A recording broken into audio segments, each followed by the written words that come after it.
ada yang namanya kita dilindungi oleh Undang-Undang Tenaga Kerjaan. Dan Undang-Undang Tenaga Kerjaan ini bertujuan untuk menjaga hak-hak pekerja. Nah, artinya kita berorganisasi, berserikat untuk melindungi ini, memastikan undang-undang ini berjalan. Oke.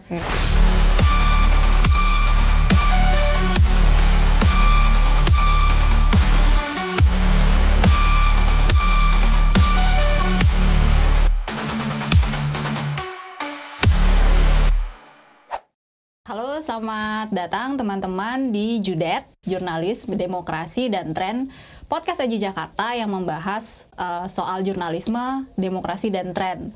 Nah, bersama saya Vivi, Sekretaris Aji Jakarta. Untuk kali ini kita akan membahas tentang pentingnya Serikat Pekerja bersama narasumber kali ini Asniel Bambani, mantan Ketua Aji Jakarta dan juga yang punya concern sekali dengan isu Serikat Pekerja di Indonesia, terutama untuk media-media. Kita kenalan dulu ya, gitu. Mas Asniel, halo. Apa kabar? Sebentar, saya minum dulu. Kayak pembukaannya agak terlalu deg-degan.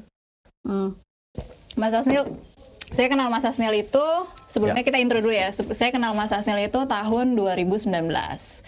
2019 itu saya yang hampir kena PHK sepihak oleh perusahaan lah ya, di salah satu perusahaan saya gitu. Waktu itu Mas Asniel dengan teman-teman Aji Jakarta, saya ingat banget, memediasi, dan juga LBH Pers memediasi saya sampai akhirnya saya mendapatkan perlindungan lah, pendampingan, dan mendapatkan hak-hak saya waktu itu. Nah, waktu itu yang saya pikirkan, kok saya merasa sendiri gitu ya, merasa nggak ada temennya. Saya sendiri. Waktu itu saya sendiri yang kena. Waktu itu memang saya sendiri yang kena, dan kayak nggak ada teman untuk berbicara, karena waktu itu saya ngerasa kok saya takut gitu loh ngomong sama teman saya. Jangan terlalu lama sendiri ya. Oh iya. Boleh Mas, kalau misalnya ada yang dikenalin. Tapi balik lagi gini. Nah, ini Mas, kita balik lagi ke Serikat Pekerja gitu ya, untuk this meaningful the union, meaning like union itu meaning berserikat, udah dijamin oleh negara. Untuk yang saat ini, kalau dilihat dari trennya, pengalaman saya ini itu 2019. Tapi kita lihat, menurut Mas Asniel sendiri, Serikat Pekerja itu makin meningkat atau semakin lama malah jadi semakin kata-kata yang kayak tabu, atau semakin dijauhi gitu loh dari pekerja, karena takut nanti retaliasinya dari perusahaan, atau dicap sebagai seseorang yang rebellious gitu loh. Gimana Mas? Ya, terima kasih Mbak Vivi. Hal pertama yang perlu kita ketahui adalah hak berserikat itu hak untuk berkumpul, berpendapat, berorganisasi kan. Tidak harus itu misalkan kalau di keluarga, kita bikin arisan keluarga, itu sebenarnya sudah berserikat dalam konteks keluarga kecil. Begitu juga ketika kita berada di tempat kerja. Sebenarnya bentuk-bentuk serikat secara ringan itu bisa kita lihat dari grup mancing, grup hobi gitu ya. Di kantor kan banyak sekali itu. Nah, sebenarnya itu adalah bentuk serikat. Tapi temanya adalah serikat untuk hobi, serikat untuk futsal gitu ya. Kayak di Aji Jakarta, ketua serikat futsalnya Mas Ateng gitu kan. Iya benar.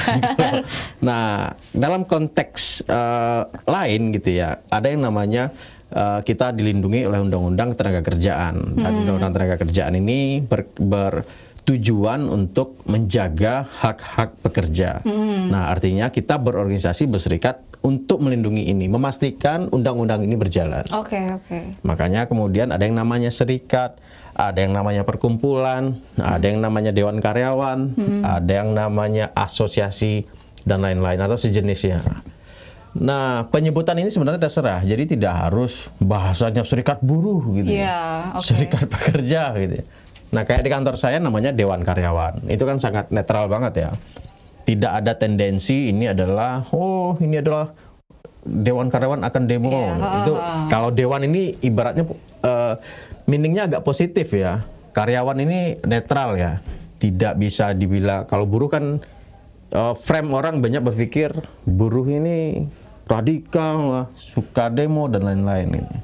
Nah, penyebutan dewan karyawan misalnya bisa diambil juga. Tapi penyebutan serikat pekerja atau serikat buruh juga nggak ada masalah sebenarnya. Seharusnya ya. Cuma frame dari banyak pengusaha melihat serikat pekerja ini seperti serikat mungkin manufaktur gitu ya, serikat buruh yang ada pada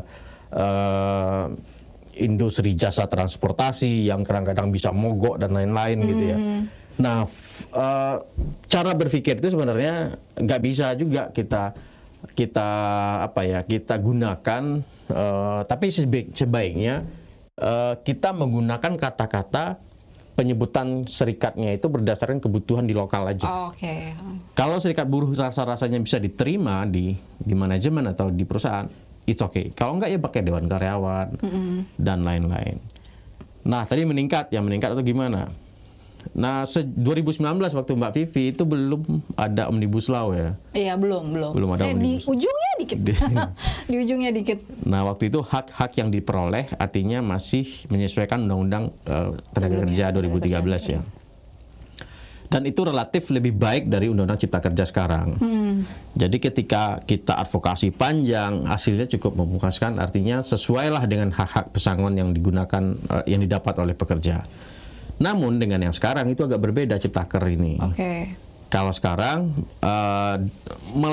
ingin melakukan PHK dengan alasan efisiensi, itu perusahaan misalkan perusahaan merugi tanpa harus melampirkan audit gitu ya. Dan kami akan melakukan efisiensi. Itu mereka sudah sah melakukan PHK. Kalau di undang-undang sebelumnya nggak bisa gitu. Nah, ini yang membuat proses kita jurnalis ketika berhadapan dengan media itu harus punya kerja ekstra. Pertama, PHK-nya itu undang-undangnya sudah mulai longgar gitu ya, mempreteli hak-hak kita. Yang kedua, pesangon yang diberikan dalam jaminan undang-undang itu juga relatif turun dari pesangon yang berdasarkan undang-undang sebelumnya. Jadi itu ancaman serius. Nah, jumlah pekerja di media menurutku sama saja, nggak ada banyak perubahan berarti. Tumbuh satu, yang satu mati. Tumbuh satu, satu mati. Contoh, 2020 itu kita berjuang, Aji Jakarta waktu itu mengadvokasi kawan-kawan Indopos. Nah, waktu itu mau tutup. Akhirnya Indopos punya serikat, mereka berserikat, bikin serikat. Setelah bikin serikat, Indoposnya tutup gitu ya. Otomatis serikat pekerjanya juga nggak ada karena tapi sekitarnya jalan terus ya. Nah, kemudian begitu juga dengan Gatra. Iya, yang terbaru ya. Yang terbaru. Mereka sudah bikin SP. Sudah, iya benar. Kemudian tidak lama Gatranya berhenti. Iya. Nah, artinya jika Gatra ini tidak beroperasi kembali, artinya organisasi serikat pekerjanya juga akan off gitu kan. Iya. Jadi ada yang tumbuh, ada yang tutup juga akhirnya serikat pekerja ini. Ada yang buka, ada yang organisasi barunya muncul, yang lama ada yang tutup juga. Nah, pertanyaannya sekarang adalah, butuh nggak sih serikat pekerja? Kalau Mbak Vivi melihat, butuh nggak sih? Aji Jakarta itu serikat pekerja loh. Banyak nggak tahu. Iya, aliansi ya. Aliansi Jurnalis Independen Jakarta itu serikat pekerja. Kita terdaftar di Dinas Tenaga Kerja sebagai serikat pekerja. Jadi Aji Jakarta pengurusnya itu bisa beracara seperti pengacara di Pengadilan Hubungan Industrial. Jadi kita bisa duduk di kursi beracara. Ya, untungnya waktu itu saya nggak sampai gitu mediasi. Tapi kalau misalnya ditanya butuh nggak sih? Butuh sekali. Butuh sekali kan? Karena waktu itu saya merasakan manfaatnya. Nggak sendirian gitu ngadepin perusahaan lah kalau bisa dibilang gitu, dan juga HRD-nya gitu. Apalagi selain ya dukungan ide dan pendampingan, kita juga butuh yang namanya dukungan secara emosional. Itu penting. Betul sekali, benar Mas. Dukungan secara emosional dari kawan-kawan, komunitas ketika kita berada dalam masalah tenaga kerjaan itu penting sekali. Aku ada sama pengurusanku itu ya dikatakan banyak, nggak juga gitu ya yang mengurus masalah tenaga kerjaan ini. Jika kawan-kawan ini nggak diprotek kondisi kejiwaannya, emosinya, mereka bisa down dan pergi gitu ya, ataupun ya jangan sampai terjadi lah mereka meninggalkan apa-apa gitu ya, pergi gitu aja nggak mau ngurus. Ini tidak terjadi. Iya. Saya mau iklan dulu. Kalau misalnya di Aji Jakarta itu kita menyediakan pendampingan psikologis bagi teman-teman anggota Aji Jakarta yang memang sedang mengalami kasus, baik kasus ketenagakerjaan, kekerasan maupun KS ya, kasus kekerasan seksual.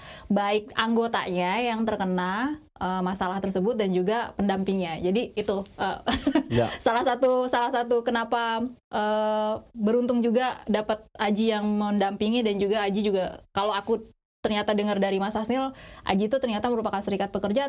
That's one of the benefit gitu ya kali untuk itu. Nah Mas, kalau misalnya kita balik lagi yang kan bisa disebut sebagai paguyuban, terus kemudian bisa dewan kerja gitu, dewan karyawan gitu loh. Paguyuban nanti bisa. Ya bisa ya. Apa sih sebenarnya yang dilindungi gitu loh hak-haknya, atau sebenarnya mungkin teman-teman sendiri? Kalau kali ini kita ngomongnya wartawan ya, khusus wartawan ya. Sebenarnya apa yang dilindungi hak-haknya itu seperti apa? Apakah kayak misalnya hak untuk mendapatkan upah, hak untuk mendapatkan misalnya untuk perempuan hari cuti haid gitu, seperti itu gitu. Nah itu hak-hak apa yang sebenarnya dilindungin kalau kita misalnya ikut serikat pekerja atau misalnya aliansi gitu? Ya. Posisi pemberi kerja, jadi yang dikatakan tenaga kerja itu adalah dikatakan buruh atau pekerja, tenaga kerja adalah orang yang diberikan upah gitu. Misalkan saya diberi upah oleh kantor saya bekerja gitu, maka saya adalah pekerja, saya adalah buruh gitu. Nah yang memberikan itu adalah pengusaha, itu dalam konteks undang-undang. Nah posisinya harus setara. Jadi ada negosiasi di situ dalam menyusun perjanjian kerja bersama. Kalau nggak ada perjanjian kerja bersama, perusahaan bisa mengeksploitasi pekerja. Jam kerja sesuai undang-undang 8 jam, dia bisa mengeksploitasi pekerja jadi 12 jam atau lebih gitu ya, tanpa memberikan lembur gitu. Kalau misalnya ada dulu tuh yang semacam anekdot dari zamannya saya Mas, HP itu harus standby 24 jam ya, itu sesuai dengan ketenaga kerjaan atau enggak nih? Enggak ya, berarti enggak ya. Kecuali itu tertuang dalam perjanjian kerja bersama. Jadi yang kayak standby 24 jam dari editor itu sebenarnya tapi kalau misalnya itu tertuang dalam kontrak. Kalau enggak kontrak, lebih dari 8 jam dihitung lembur. Ya udah 12 jam, berapa jam lagi tuh? 30 jam lainnya dihitung sebagai lembur gitu. Bisa aja. Oke, lanjut Mas. Apalagi tadi hak-haknya? Nah, termasuk hak-hak yang diakui itu terkait dengan gaji itu yang 13 ya. 13 kali UMR itu tertera kan dalam undang-undang. Kemudian hak kesejahteraan sosial, hak kesejahteraan dalam kesehatan, dan kewajiban-kewajiban lain itu dibayarkan, ada persentasenya kan. Nah, yang terjadi sekarang adalah ketika kita masuk ke perusahaan tempat bekerja, kita nggak disodorin dengan yang namanya peraturan perusahaan, tidak disodorin perjanjian kerja bersama. Pekerja buta sama sekali ketika kita direkrut. Seharusnya itu dicantumkan, tanda tangan, bahwasanya ini peraturan perusahaan, ini adalah perjanjian kerja bersama antara perusahaan dan serikat pekerja. Jika itu kita tanda tangan, maka aturannya akan mengikuti perjanjian kerja bersama. Perjanjian kerja bersama boleh lebih tinggi daripada undang-undang, gitu ya. Jadi sebaiknya lebih baik dari undang-undang. Kalau undang-undang menyatakan gajinya 13, perjanjian kerja bersama bisa kok bikin 17 gitu ya. Atau di Aji Jakarta stafnya dikasih 20 kali bisa juga. Bisa Mas Ateng ya? Bisa Mas Ateng, Doanya diaminin, aku aminin. Nah, itu negosiasi. Makanya kebutuhan serikat pekerja itu penting untuk menegosiasikan dengan pengusaha, mencari jalan tengah. Nah, termasuk soal gaji, kenaikan gaji. Nah, sekarang banyak yang terjadi di Jakarta adalah karena serikat pekerja nggak ada, Dewan Karyawan nggak ada gaji karyawan 2015 dengan gaji karyawan yang masuk 2020. Gedean karyawan yang masuk 2020 loh. Iya, yang sekarang. Kenapa? Yang 2015 dia masuk dengan UMP 2015. Yang masuk 2020 dia masuk dengan UMP 2020. Nah, lebih tinggi UMP 2020 kan, karena yang terbaru. Iya, benar. Yang 2015 UMP-nya masih 2,4. Atau, katakanlah di range 3,5. Iya, iya. Yang 2020 dia masuk di range 4,5, selisih 1 juta. Yang 2015 dia dapat 3,5 plus katakanlah dia punya jabatan. Iya, iya. 3,5 tambah 800.000 uang jabatannya. Berarti 4 berapa tuh? 4,2 ya? Iya. 4,2. Masih tinggi yang baru masuk 2020 kan? 4,5. Iya. Walaupun yang lama sudah bekerja 5 tahun. Nah, itu sangat banyak terjadi di Jakarta atau di media-media di Indonesia. Dan itu sebenarnya bisa dinegosiasikan kalau misalnya ada perwakilan gitu ya, ada serikat pekerjanya. Ada legal standing positionnya yang bisa membantu teman-teman untuk bisa speak up di HRD-nya juga atau di pihak perusahaan gitu ya. Misal nih, Mbak Vivi masuk 2015, gaji Mbak Vivi 3,5. Iya. Aku masuk lebih muda kan dari Mbak Vivi, masuk 2020. Lebih muda, aduh. Masih muda ya. Ya, anggap aja lebih muda. Ya, oke deh. Masuk 2020 digaji 4,5. Mbak Vivi udah jabatan editor saya. Karena saya baru masuk reporter fresh graduate katakan, gaji 4,5, UMP 2020. Mbak Vivi UMP 2015 3,5. Karena Mbak Vivi sudah jadi asisten editor, dapat tunjangan jabatan 800.000. Jadi total gajinya Mbak Vivi 4,2. Aku fresh graduate masuk 4,5. Ya, masih jauh. Mbak Vivi bosku. Iya. Aku reporter. Tapi gajiku lebih rendah dari pas lihat slip gajinya loh, kok tinggian gaji saya. Iya. Karena gaji ini private, kita nggak tahu. Iya. Butuhlah serikat di sini untuk mengkomunikasikan itu. Apa seharusnya Mbak Vivi juga ngikutin UMP-nya gitu ya, kemudian agar gajinya bisa kesundul naik juga. Kita semakin berisiko. Sementara kesejahteraan kita tidak diperjuangkan. Nah, sementara kita diatur ketat dalam bekerja. Ada yang namanya kode etik di Dewan Pers, kode etik jurnalis Indonesia ya. Kemudian kode etik AJI. Tapi ada nggak sih kode etik mempekerjakan jurnalis ini?